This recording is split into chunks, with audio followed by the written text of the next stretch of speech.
car's temperature is a direct measure of how the engine is going to work, but it's not as simple as the higher the temperature or the lower the temperature, the better. No, it's actually neither of them. It works like a mountain with its peak somewhere in the middle. You see, if the temperature is too low because let's say it's a very cold day in winter, the engine will have a hard time starting. We've had freezing days when the car would take a good 5 minutes to start, gathering the strength over time. If it still happens during summer though, then make sure to check it with a mechanic.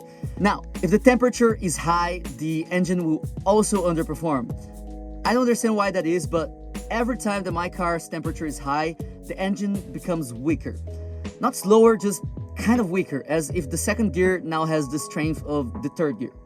Many times it happened to me to be driving normally and then noticing on the screen that the car was overheating. Now I had to test and fail to learn what worked and what didn't to avoid overheating and its symptoms as well as I could. Of course, later on I figured out that my engine had leaks in it where water from the radiator was escaping too. After replacing the engine, I haven't overheated by accident even once. But I'll give you tips if for some reason you need to keep driving with a damaged engine. All these tips deal with the symptoms of overheating, not the causes, meaning that you're just prolonging your engine's life instead of fixing the actual issue. In this case, you become a constant victim of chance, as you'd never really know when's gonna be the last time that you are able to use each trick.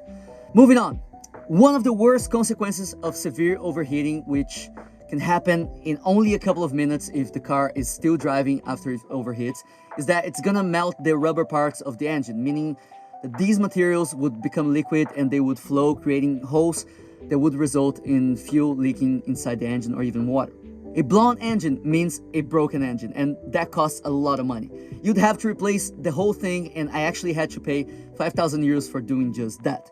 So make sure, guys, that you pay attention to your temperature meter at all times. I cannot stress this enough.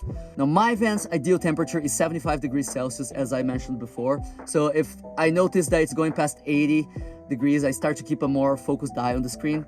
This usually happens in long climbs uphill, where the van has really no rest from constantly going up. Now, back in the day, before replacing my engine, every time that the temperature reached 90 degrees Celsius, I changed the water in the radiator. An average of 90 degrees is already enough to have some of the water boiling and escaping the engine, so you'd probably want to avoid going over this. Since I've replaced my engine, however, that's never been a problem. But then again, I've mostly been around Ireland, which is a pretty flat country.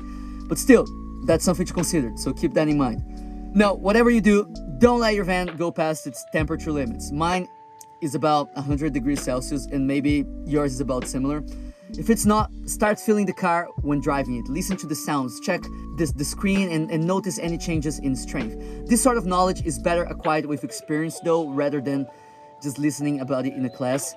The only thing that you gotta keep in mind the most is to stop the car as soon as it detects overheating, as the less you drive in this situation, the less you damage your engine. Here's the thing, guys. You might make your mistakes, but eventually you will learn the specifics of your van, and hopefully I was able to help you prepare a little bit for this moment. And I'll see you in the next video.